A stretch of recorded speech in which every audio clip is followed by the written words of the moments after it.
दर्शकों, एक भगवाधारी का कहना है कि लोकतंत्र में शांतिपूर्ण विरोध हर नागरिक का अधिकार है, लेकिन अगर कानून हाथ में लिया तो कानून भी अपना काम करे। स्वीकार्य नहीं और कतई स्वीकार्य नहीं होगा। अगर कोई अपनी नालायक औलाद को समझा नहीं पा रहा है तो समझो कि गलती कर रहा है। अगर किसी प्रदर्शन में पत्रकारों पर हमला हुआ, पुलिस से झड़प हुई या सार्वजनिक संपत्ति को नुकसान पहुंचाया तो इसका हिसाब भी कानून के मुताबिक होगा। कानून सबके लिए बराबर है। तो गरीबों को, बहन और बेटियों की इज्जत के साथ खिलवाड़ कर रहे हैं, इनसे लड़ना होगा, इनसे निपटना होगा। देश के खिलाफ द्रोह करने वाले लोगों के प्रति उतनी कठोरता के साथ, उतनी निर्ममता के साथ लड़ने के लिए तैयार होना होगा। दरअसल हमारे बुजुर्ग कहते हैं कि वक्त सबसे बड़ा न्यायाधीश है। हिसाब हर किसी का होता है। सत्ता में आना आसान हो सकता है, लेकिन जनता का भरोसा बनाए रखना सबसे कठिन काम है। दरअसल जंतर मंतर पर जिन्होंने व्यवस्था संभाली, लोगों को खाना खिलाया, वही अच्छी बात है, लेकिन अगर किसी मामले में जांच होती है तो जवाब भी देना पड़ेगा। अधिकार के साथ जवाबदेही भी जरूरी है। माफिया किसी व्यापारी को धमकी नहीं दे सकता, किसी गरीब की, किसी व्यापारी की संपत्ति पे कब्जा नहीं कर सकता। करेगा तो यूपी का बुलडोजर उसकी हड्डी पसली एक कर देगा। और एक बात, किसी मंत्री का इस्तीफा अंत नहीं होता। असली सवाल है कि क्या व्यवस्था बदलेगी, क्या पेपर लीक रुकेगा, क्या युवाओं के भविष्य सुरक्षित होंगे।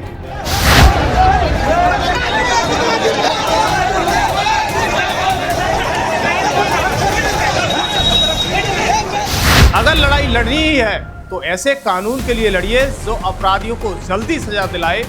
आज भी कई मामले तारीख पर तारीख मिलती रहती है, लेकिन न्याय दूर खड़ा रहता है। यही बदलाव देश की सबसे बड़ी जरूरत है।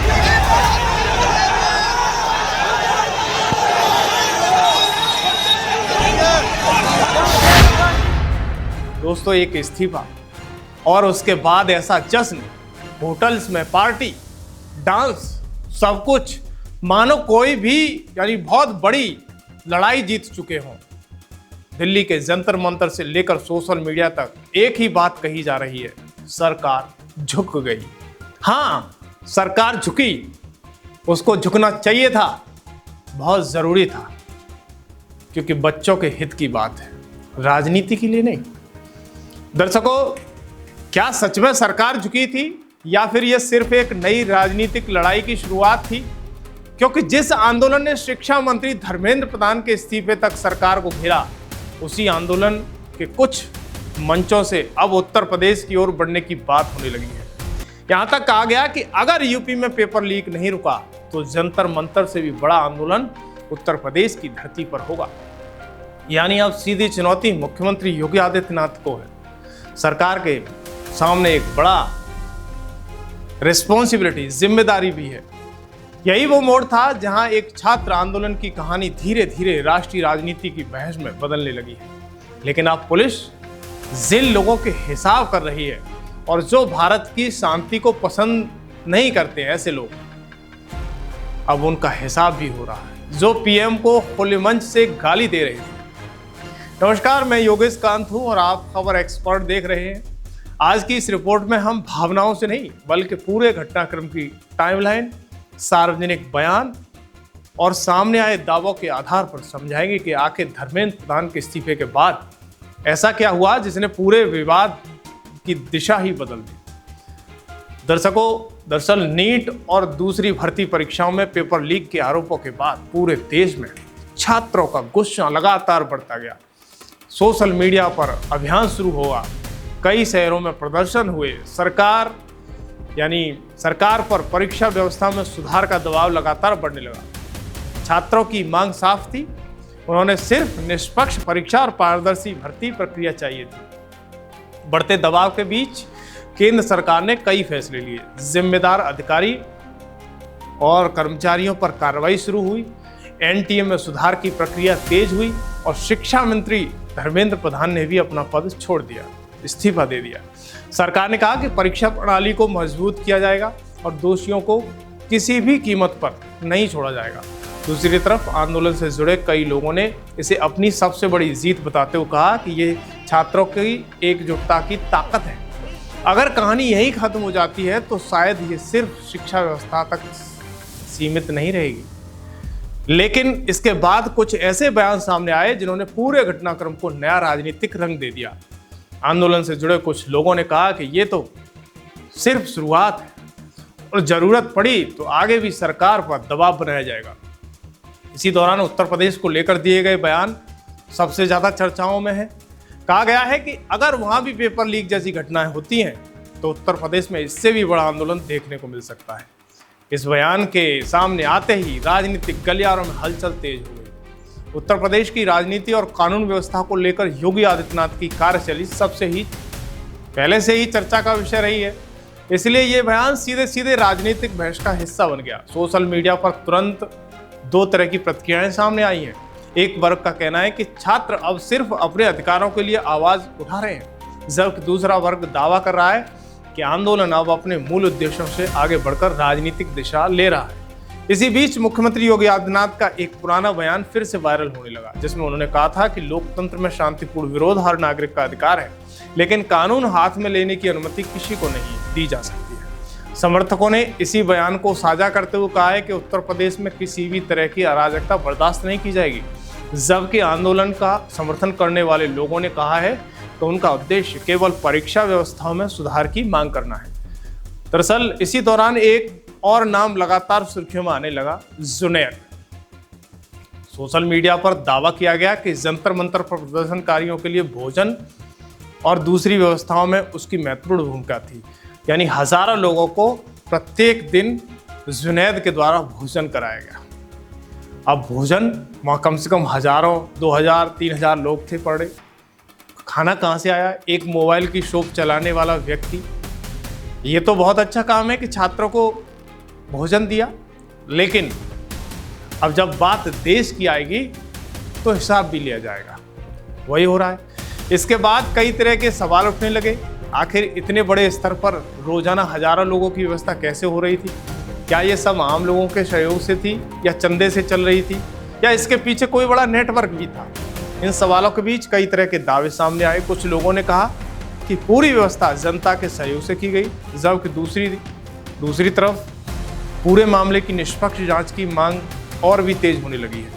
कुछ मीडिया रिपोर्टों में यह भी दावा किया गया है कि संबंधित लोगों से फंडिंग और व्यवस्था को लेकर पूछताछ की जा रही है। हालांकि जिन लोगों के नाम सामने आए हैं उन्होंने किसी भी तरह की गड़बड़ी से इनकार करते हुए कहा है कि अगर जांच होगी तो वो पूरा सहयोग करेंगे। यहीं से ये मामला सिर्फ पेपर लीक या छात्र आंदोलन का नहीं रहा। इसमें राजनीति, फंडिंग, सोशल मीडिया और प्रशासन चारों एक साथ जुड़ गए हैं। हर दिन नए दावे सामने आने लगे हैं, नए वीडियो वायरल होने लगे हैं। हर बयान के साथ बहस और तेज हो गई है। अब सवाल सिर्फ इतना नहीं है कि पेपर लीक कैसे हुआ, बल्कि ये भी है कि इस पूरे आंदोलन की दिशा कौन तय कर रहा था। क्या ये आंदोलन केवल छात्रों तक सीमित रहेगा या आने वाले दिनों में इसके साथ दूसरे राजनीतिक चेहरे, संगठन भी जुड़ते हुए नजर आएंगे?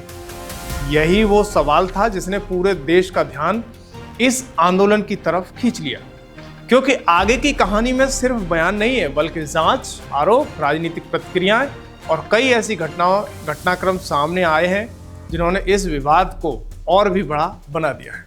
लेकिन कहानी यहीं खत्म नहीं होती। जैसे जैसे ये विवाद आगे बढ़ा, वैसे वैसे सोशल मीडिया और फंडिंग आंदोलन की व्यवस्थाओं को लेकर बहस भी तेज होती चली गई। किसी का दावा था कि पूरा आंदोलन आम लोगों के सहयोग और चंदे से लिया गया है, जबकि दूसरी तरफ राजनीतिक नेता, यूजर, सोशल मीडिया ने सवाल उठाना शुरू कर दिया है।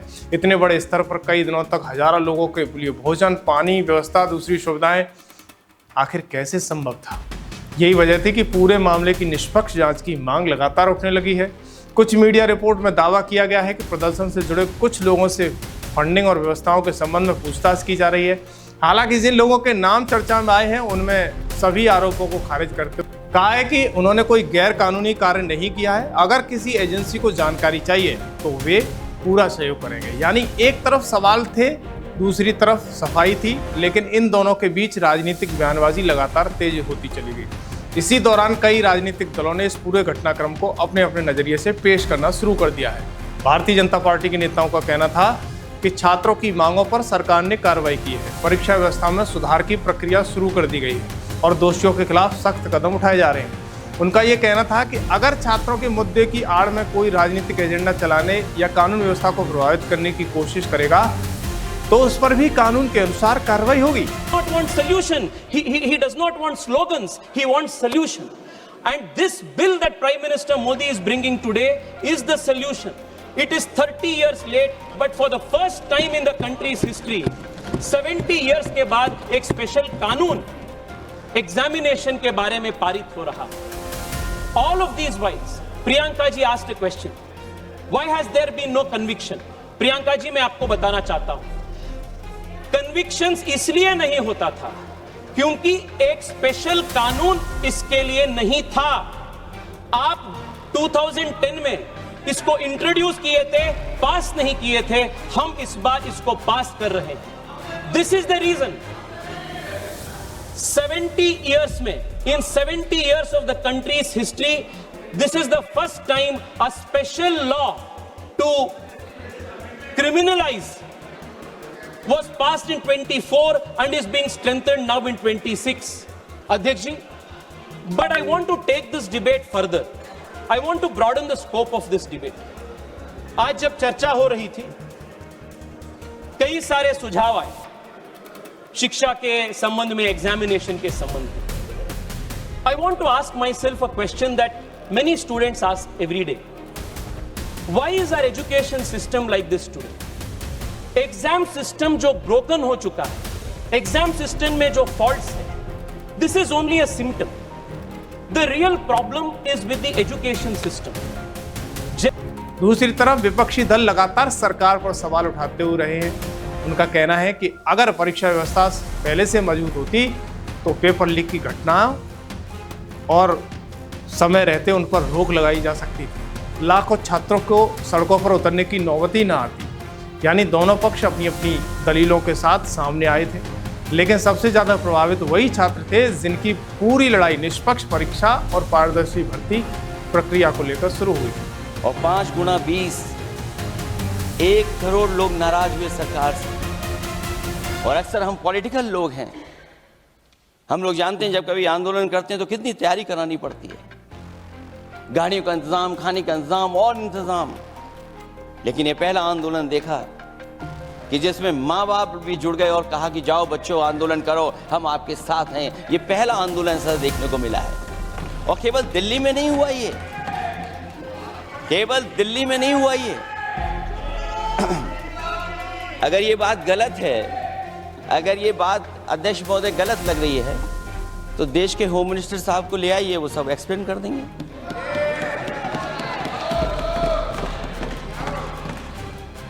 पहला आंदोलन जिसमें माँ बाप ने साथ दिया, क्योंकि परीक्षा से कितना दुखी हैं लोग। ये जो परीक्षाएं लीक हुई हैं, कई महीनों पहले ये किताब बना दी थी। और अध्यक्ष महोदय, जो लोग चढ़ावा चोरी नहीं बचा पाए, वो पेपर लीक कैसे बचा पाएंगे? जो भगवान के दरबार से दान गायब हो गया, दान चला गया। दर्शकों, उत्तर प्रदेश की राजनीति में एक नया नाम आज भी चर्चा में है, योगी आदित्यनाथ। जब से बाबा ने उत्तर प्रदेश की कमान संभाली है, तब से पूरे देश की नज़र यूपी पर टिकी हुई है। सवाल यही उठता है कि आखिर ऐसा क्या बदलाव है कि जिस प्रदेश की पहचान कभी माफियाओं, गैंगस्टर और गुंडा राजों से जोड़ी जाती थी, आज वही प्रदेश कानून व्यवस्था को लेकर राष्ट्रीय बहस का एक विषय बन चुका है। योगी सरकार का कहना है, दावा है कि अपराध और संगठित अपराधी के खिलाफ लगातार अभियान चलाया गया है। सरकार के समर्थकों का कहना है कि जिन लोगों को कभी इलाके में दबदबा हुआ करता था, उनके खिलाफ कानून के तहत कार्रवाई हुई है और अपराध पर लगाम लगाने की कोशिश की गई है।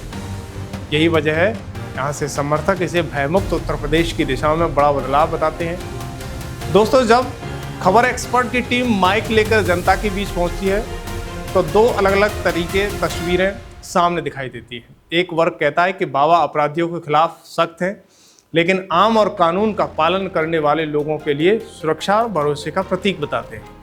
वहीं दूसरा वर्ग सरकार की नीतियों पर सवाल उठाता है और अलग राय रखता है। यही लोकतंत्र की सबसे खूबसूरत तस्वीर है कि हर नागरिक अपनी बात खुलकर रख सकता है। लेकिन एक बात तय है कि उत्तर प्रदेश की कानून व्यवस्था पर बहस आज भी सबसे बड़ा राजनीतिक मुद्दा बनी हुई है। समर्थक इसे बड़ा बदलाव बताते हैं, जबकि विरोधी अपनी अलग दलील देते हैं। तो आइए अब सीधे चलते हैं जनता के बीच और सुनिए 2027 के चुनाव से पहले उत्तर प्रदेश के लोग क्या सोचते हैं, किस सरकार को दोबारा मौका देना चाहते हैं और आखिर उनकी नज़र में कानून व्यवस्था, विकास और रोजगार का सबसे बड़ा मुद्दा क्या है। इनकी जातिवाद की सरकार है ये दोनों। बाबा के यहाँ कोई जातिवाद नहीं, बाबा के यहाँ जो जैसा करेगा वैसा परिणाम भोगेगा। आप कौन से पद पर थे जब? मैं जुडिशियल मजिस्ट्रेट हूँ। मजिस्ट्रेट? हाँ। अभी भी हैं? अब तो रिटायर हो गया। रिटायर हो गए। तो क्या लग रहा है कि आपने क्या बदलाव देखा? आप जज रहे, आपने इन जिंदगी में कैसा देखा? मैंने ये देखा कि इटावा में जब मैं था तब इनकी खूब सिफारिशें आती थी कि जज साहब इनको देख लो, जबकि इनको कोई अधिकार नहीं है कि ये किसी भी मतलब जो है जुडिशियल मामले में इंटरफेयर करें। बाबा के यहाँ ऐसा कुछ नहीं है। बाबा के यहाँ ये जैसा जो करा वैसे भुगतेगा, कर्तव्यम सुभोगतम। हाँ, बाबा के यहाँ न्याय है, अन्याय नहीं है। यानी टिट फॉर टेट है बाबा के? एकदम, कभी किसी की रियायत नहीं है? कोई रियायत नहीं, न कोई जेल न कोई बेल, सीधा परमात्मा से मिल। और ये नारा बहुत बढ़िया है उनका, बहुत बढ़िया नारा। यानी एकदम सटीक बैठ रहा है। अरे एक बात बताओ, आदमी कोर्ट में जूते घिस रहा है, क्या मतलब है? जिसने जो किया है वैसा उसे तुरंत दंड मिलना चाहिए, बात खत्म होगी। अंग्रेजों जैसा शासन चल रहा है ऐसा ही चाहिए, इसीलिए भयमुक्त शासन है। यानी आज शाम सुबह कभी भी महिला बेटी कभी भी आराम से घूम रही है, कहीं कोई डर नहीं है। और इनके जमाने में तो घूमने की चली गए, चैनें खींचती थी, लड़कियों की चैन खींच के भाग रही थी। बाबा के जमाने में नहीं, बाबा।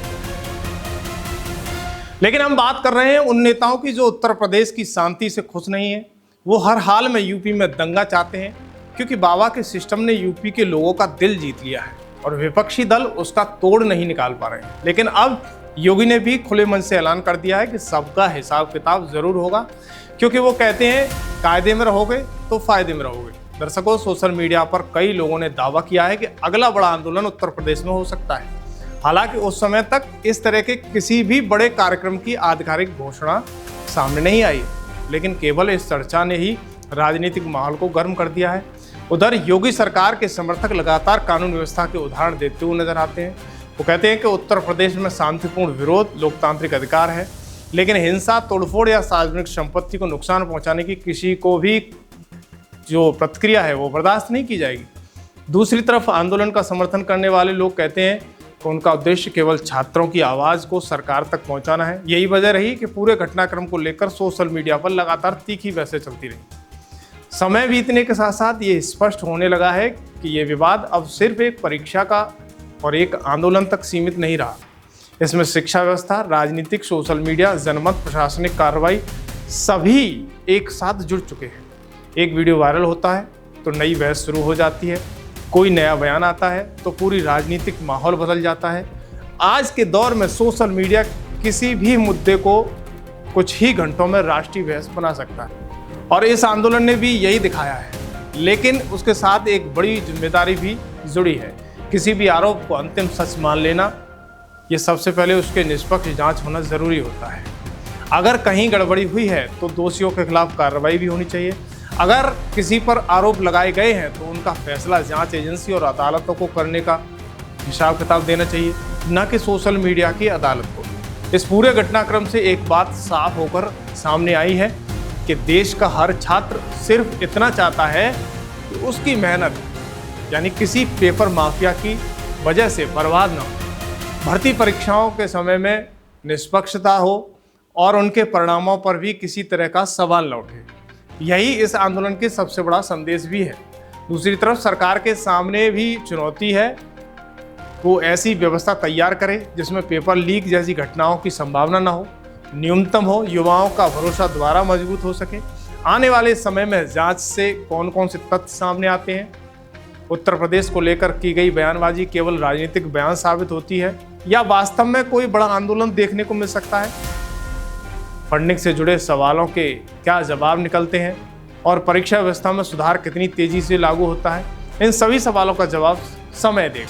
फिलहाल इतना तय है कि पेपर लीक का मुद्दा सिर्फ एक परीक्षा का मुद्दा नहीं रह गया। ये देश की शिक्षा व्यवस्था, युवाओं के भविष्य और राजनीतिक विमर्श तीनों के केंद्र में आ चुका है।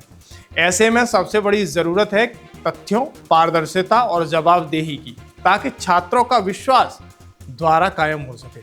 आखिरकार किसी भी लोकतंत्र की सबसे बड़ी ताकत उसके युवा होते हैं, और जब युवाओं का भरोसा मजबूत होता है तभी व्यवस्था भी मजबूत होती है। अब देखना यही होगा कि इस पूरे विवाद का अगला अध्याय किस दिशा में आगे बढ़ता है और क्या भविष्य में ऐसे हालात द्वारा पैदा होने से रोके जा सकते हैं। दर्शकों, इस खबर पर आपकी क्या राय है, हमें कमेंट बॉक्स में ज़रूर बताइएगा।